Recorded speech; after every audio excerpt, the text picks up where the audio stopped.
Segunda parte do Bloomberg. A Fitch cortou o rating de dívida da Itália de A- para triplo B+, com outlook negativo. A agência justifica o downgrade com os resultados inconclusivos das eleições e com a recessão que o país atravessa. A segunda nota que foi divulgada pela Fitch, o outlook negativo deixa em aberto a possibilidade de futuros cortes na notação. A agência considera que estas eleições criaram incerteza quanto à estabilidade política e económica em Itália e que os resultados inconclusivos tornam improvável a formação de um novo governo estável nas próximas semanas. O cenário menos propício para adotar mais medidas de reforma estrutural necessárias para retirar o país de uma profunda recessão. Diogo, temos vindo a saltar de país em país nesta crise da zona euro. Itália, nesta altura, o patinho feio da zona euro? A Itália já esteve numa zona mais negra ainda, pelo menos em termos de taxas de juros. As taxas estão hoje a cerca de 4,65, 4,70, já tiveram quase perto dos 8% o verão passado, basicamente, ou um bocadinho antes, o que significa que, mesmo num contexto que nunca foi tão negro para a Itália, os fatores, para já, da aprendizagem dos investidores em relação a todas as perturbações políticas que podem vir para a mesa europeia e, por outro lado, a capacidade de intervenção anunciada pelo BCE e ainda não utilizada vieram, de facto, afastar o espectro de uma crise profunda da dívida italiana. Isto não significa que não poderá acontecer nada. Os mercados podem reagir também muito rapidamente a uma agravação da situação. O que os mercados estão, sobretudo, a antecipar é que, qualquer que seja o endgame, basicamente, desta situação, ou seja, o desfecho final em relação a um novo governo, estão a antecipar que, com coligação, sem coligação, haverá a necessidade de repetir, basicamente, um pouco o mesmo em termos de política, em termos de convergência para a zona euro e não tão, para já, antecipar. Seguir a linha de Mário Monti. Seguir uma linha, sim, ou pelo menos próxima da de Mário Monti, ou seja, uma linha que não muda grande coisa, embora possa, digamos, reorientar ligeiramente, de facto, a política em termos fiscais. Mas o que é certo é que, por enquanto, não está no mapa dos investidores nem uma saída do euro da Itália, nem uma crise profunda da dívida italiana, o que se vier a acontecer, iria provocar, sem dúvidas, uma perturbação muito maior em termos de mercados, tanto na Itália como no resto da zona euro, como mesmo a nível global. E como dizes, de facto, vimos aqui um ligeiro agravamento das condições de financiamento para a Itália, mas nada de muito significativo. Mas isso é porque, nessa altura, o mercado já não tem grandes preocupações em relação à zona euro e vai arranjando estes cenários só para manter um relativo nível de alerta? O problema dos cenários é que ou se realizam ou não, e é muito difícil programar probabilidades em termos de irá ou não acontecer, de facto, uma crise política de maior dimensão na Itália. Hoje em dia, de facto, a evolução que se vê nas taxas de juros só se compreende por um afastamento dessa probabilidade de desfecho muito negativo na Itália, o que de facto é o cenário mais central, que é chegarmos a um novo governo de coligação ou a um novo governo com uma nova eleição. Mas os investidores não estarão a tomar, nesta altura, muitas decisões a pensar em Itália, ou a pensar o que... Há aqui este fator de risco Itália e isso pode afetar algumas decisões? Não. Francamente, não se está a ver, porque se fosse o caso, já teríamos tido uma evolução, por exemplo, negativa das taxas de juros portuguesas, que não aconteceu.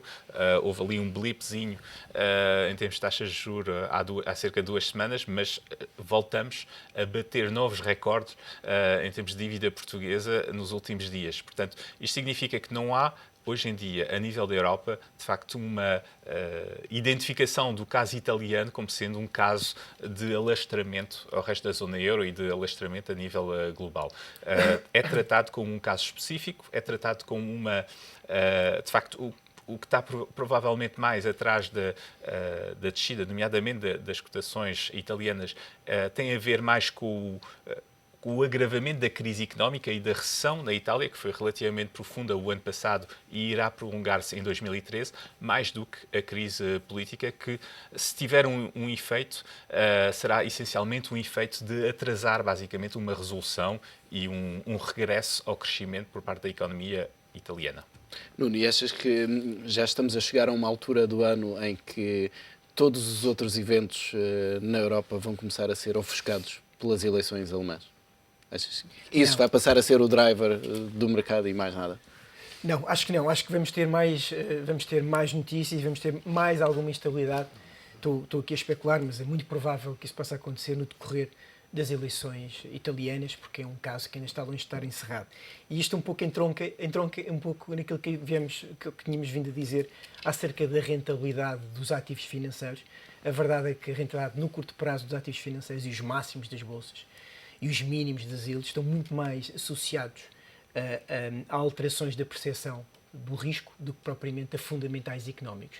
Neste caso ainda não temos nem uma coisa nem outra, ou seja, o downgrade da Fitch, nem aquilo que vislumbramos é que não determinou para já uma grande alteração relativamente à percepção de risco. Itália, apesar das yields terem subido ligeiramente e do MIB italiano ter tido o pior desempenho nas últimas 2 semanas, nem o nível dos fundamentais. Embora, em termos políticos, maior instabilidade na Itália possa ter impacto ao nível dos fundamentais económicos da Itália. E porquê? Ou seja, muito se falou que no dia 15 de março vai tomar posse o Parlamento e o Senado, vão ser eleitos membros de cada uma das câmaras e vão começar oficialmente as negociações para a formação do novo governo. Mais uma vez estou a especular, mas é perfeitamente verosímil que não se chegue a acordo para fazer uma coligação, até pelas palavras do Movimento 5 Estrelas do Sr. Beppe Grillo. É um partido que não se quer coligar, nem quer Fez campanha com isso, não é? Fez campanha com isso, nem quer ter a chancela de partido de poder, quer supostamente a defender algumas ideias que são chave para eles e para o seu movimento, em termos ideológicos, não tem uma substância assim tão forte, nem um desejo tão forte de governar a Itália. Portanto, fala-se que, eventualmente, o PD do Sr. Bersani, que ganhou as eleições, a coligação centro-esquerda, mais o Movimento 5 Estrelas, mais a coligação de centro-direita do Sr. Monti, possam aqui e ali fazer coligações parlamentares para fazer passar algumas das reformas, que foi uma das razões pelas quais a Fitch fez downgrade da dívida italiana, precisamente porque esta instabilidade política poderia desacelerar este processo reformista que o Sr. Monti tinha iniciado. Mas a verdade é que isso até pode ser algo que funcione durante algum tempo. E funcionou durante muito tempo, nomeadamente antes da Itália ter aderido à zona euro, em que estas coligações e esta instabilidade política normalmente até desencadeava um crescimento económico interno, porque a lira desvalorizava e, portanto, a Itália, que tem um tecido empresarial e industrial muito forte, ficava estimulada em termos económicos por causa disso, sem embargo de, em termos relativos, os ativos italianos valerem mais depois dessa desvalorização. Mas essa instabilidade política até tornava ou desencadeava desvalorizações competitivas da economia interna italiana. Hoje em dia isso não acontece porque estão no espaço euro e, portanto, esta instabilidade política não vai desencadear uma desvalorização do euro, pelo contrário, vai desencadear uma aversão ao euro, eventualmente. Um aumento dos preços de financiamento da economia local, das yields, vai levar a um atraso das decisões de investimento, a um atraso das decisões de consumo e, portanto, isso vai ter um impacto mais tarde ou mais cedo na economia italiana e, portanto, os fundamentais, ou seja, esta instabilidade política pode chegar aos fundamentais. Isto porque, se este cenário, claro, se concretizar. E, portanto, aquilo que está aqui desenhado, e mais uma vez estou a especular, é que daqui a um mês ou 2, quando já tivermos um novo presidente da Itália, porque este presidente, que já está em fim de mandato, está nos últimos 6 meses, não pode decretar novas eleições, mas aquilo que se fala muito na comunidade e analistas internacionais é que provavelmente o novo presidente italiano, e depois de concluir que isto é uma situação pouco sustentável a médio e longo prazo, deverá determinar novas eleições mais para o final do ano. Portanto, não são só as eleições alemãs. Este ano, acho que as eleições italianas vão continuar a ter sequelas e vão ter novos episódios ainda. Diogo, e já que falamos das decisões das agências de rating, e como vimos, de facto, a Itália não está a ser muito castigada, apesar de toda esta instabilidade relativamente a Portugal. Na semana passada tivemos uma revisão do Outlook da S&P em relação à dívida portuguesa. Tivemos também alguns comentários da Moody's, embora sem mexer na notação. Achas que há aqui para Portugal também, de facto, a criação de um cenário para se voltar ao mercado de uma forma mais sustentada? Eu tenho algumas dúvidas sobre a credibilidade restante das agências de rating, digamos assim. Não, aliás, foram atores, enfim, que saíram um pouco danificados de toda esta crise e, portanto, também há que ter aqui um bocadinho de cuidado quando vemos diretamente os impactos de que estamos a falar. Bom, de qualquer forma, ainda relativamente à Itália, isso só muito rapidamente, a Fitch o que faz é encostar-se genericamente à Moody's e à S&P, portanto este downgrade não é propriamente assim uma coisa enorme em termos de novidade. A Moody's e a S&P relativamente a Portugal, o que a Moody's faz é passar o outlook a estável. De qualquer forma, o rating português é um rating ao qual está assignado, digamos assim, uma probabilidade de reestruturação que não é mínima, que é bastante alta e que, portanto, não é algo com que possamos ficar propriamente satisfeitos.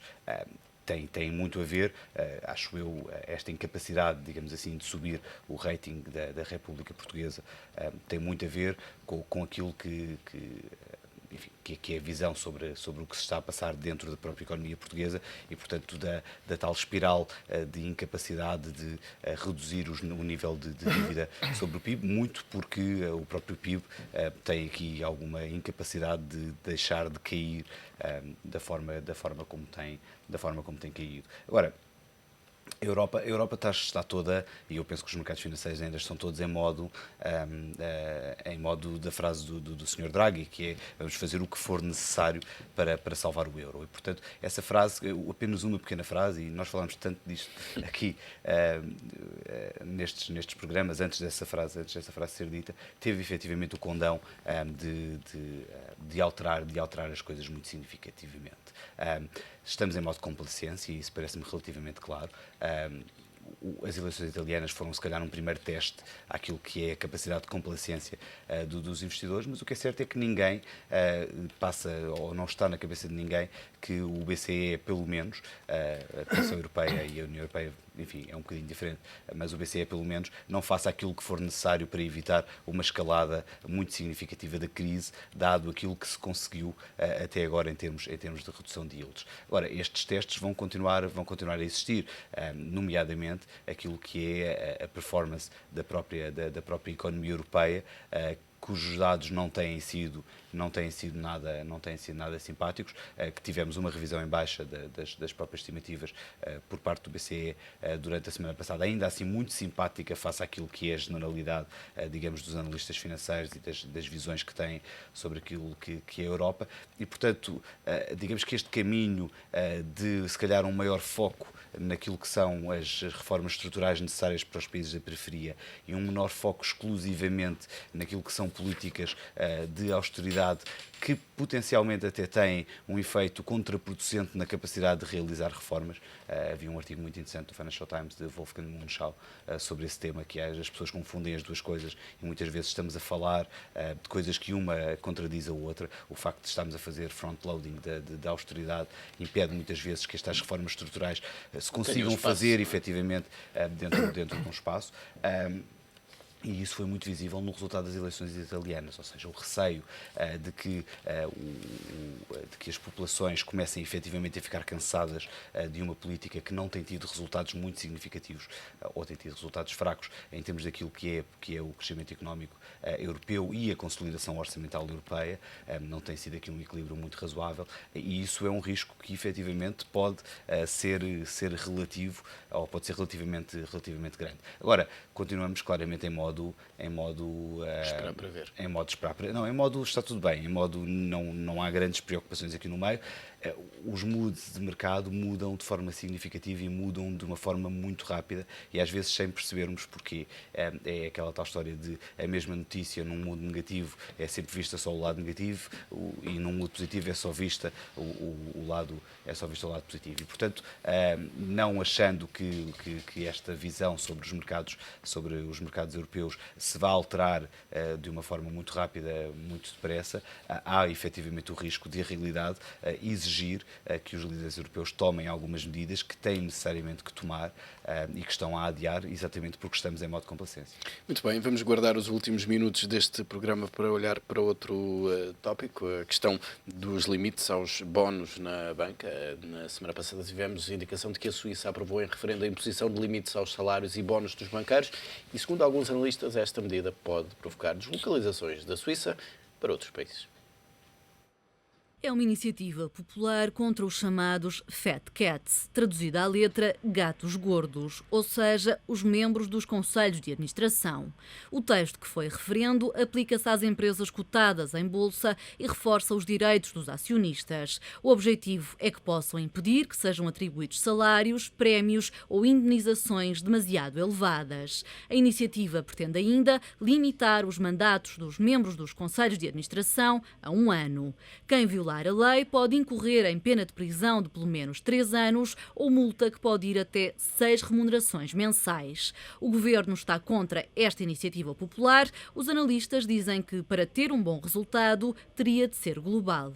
Because are willing now more than ever to move locations. So that'd be one thing. In terms of exoduses outside of places and small countries like Switzerland, what I've actually seen over the last few years is all the people who moved to places like Switzerland because they were being offered by the individual cantons rather good tax deals, or Monaco, for instance, have decided actually they rather quite like the culture and the vibrancy of larger cities such as London and have been actually returning well before any of these kinds of bonus limits. A chamada Iniciativa Minder foi entregue em fevereiro de 2008 com mais de 118 mil assinaturas. Esperou 5 anos até ir a referendo e venceu com 67,9% de votos. Isto significa que o governo, mesmo contra a vontade, vai ter de formular um projeto-lei de acordo com o texto referendado. O autor, Thomas Minder, é presidente de uma empresa que produz pasta de dentes e senador eleito pela União Democrática do Centro-Direita.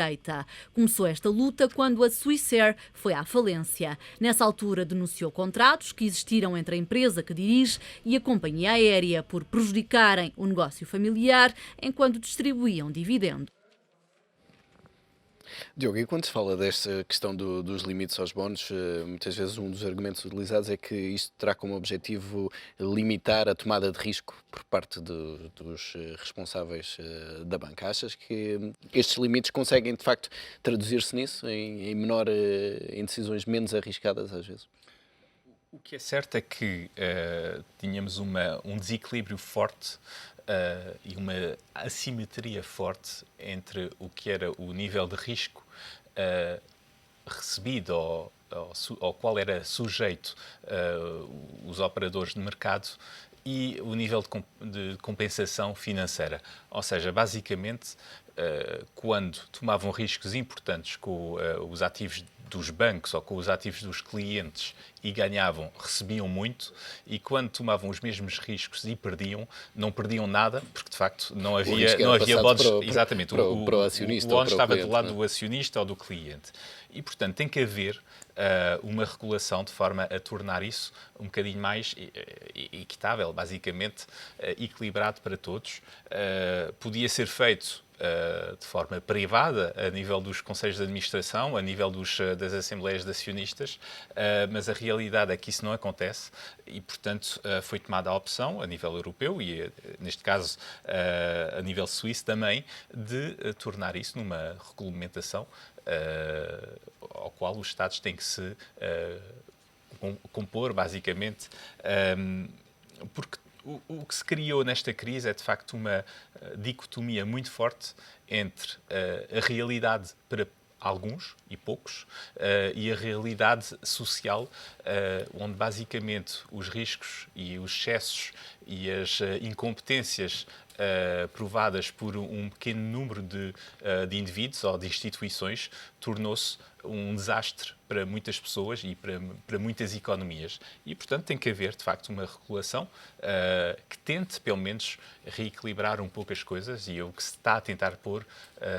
impor, pelo menos a nível europeu, o que pode criar, de facto, este tipo de reações, este tipo de, eventualmente, de saídas de empresas ou de pessoas para zonas menos regulamentadas, o que deverá também ser tomado em consideração, nomeadamente em termos de regulamentação de onde é que vêm os ativos financeiros, como é que são investidos, quais são os fluxos financeiros e quais são as taxas que se impõem sobre esses fluxos financeiros, de forma a evitar que haja uma saída de facto maciça de empresas ou de ativos para outras zonas menos regulamentadas. E precisamente por essa questão, Nuno, este é o tipo de medidas que de facto, para funcionar ou para ser mais eficaz, teria de ser tomado de uma escala maior, ou uma escala, não digo global, mas quase global.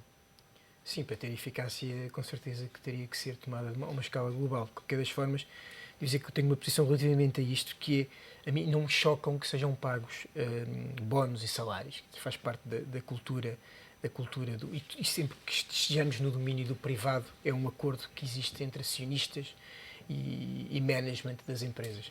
Agora, de facto, onde faz sentido haver limitações são empresas que têm ajuda do Estado e têm ajuda dos contribuintes. Essas sim devem ter uma limitação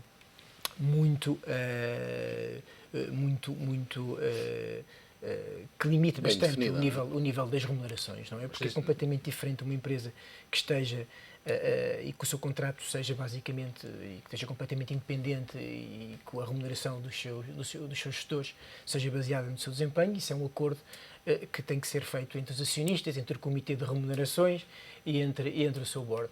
Bancos, e é isso que normalmente esta conversa deriva muito sempre para o setor financeiro, não é? Porque é um setor que foi diabolizado, na maior parte dos casos, com alguma razão, no decorrer destas crises.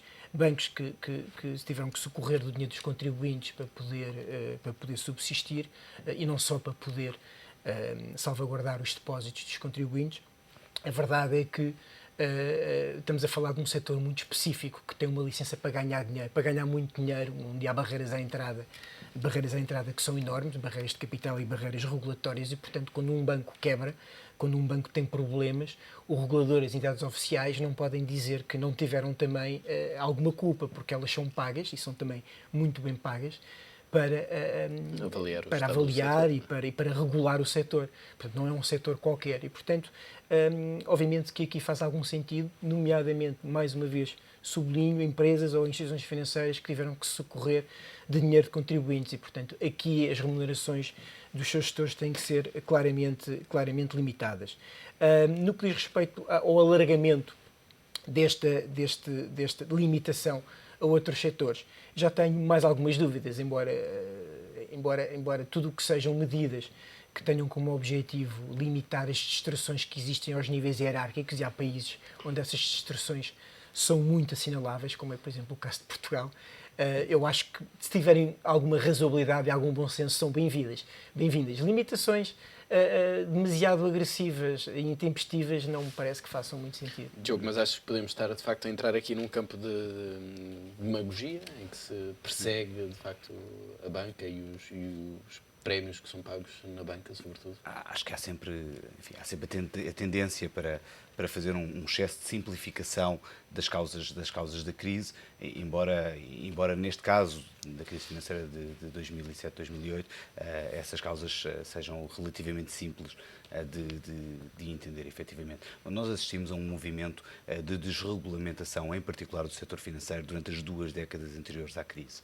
E o que é certo é que chegámos a 2007-2008 com níveis de risco em termos de balanço e com níveis de ligação entre banca de investimento e banca comercial que eram muito pouco saudáveis e cujos efeitos estão a ser, aliás, bastante sentidos por todos nós e se calhar ainda vão ser por longos anos. O que é certo, o setor financeiro tem aqui um problema grave, que é, em última análise, aquilo que podemos tirar desta crise é que os acionistas dos particularmente dos bancos que têm risco sistémico, são sempre, em última análise, os contribuintes. Não é?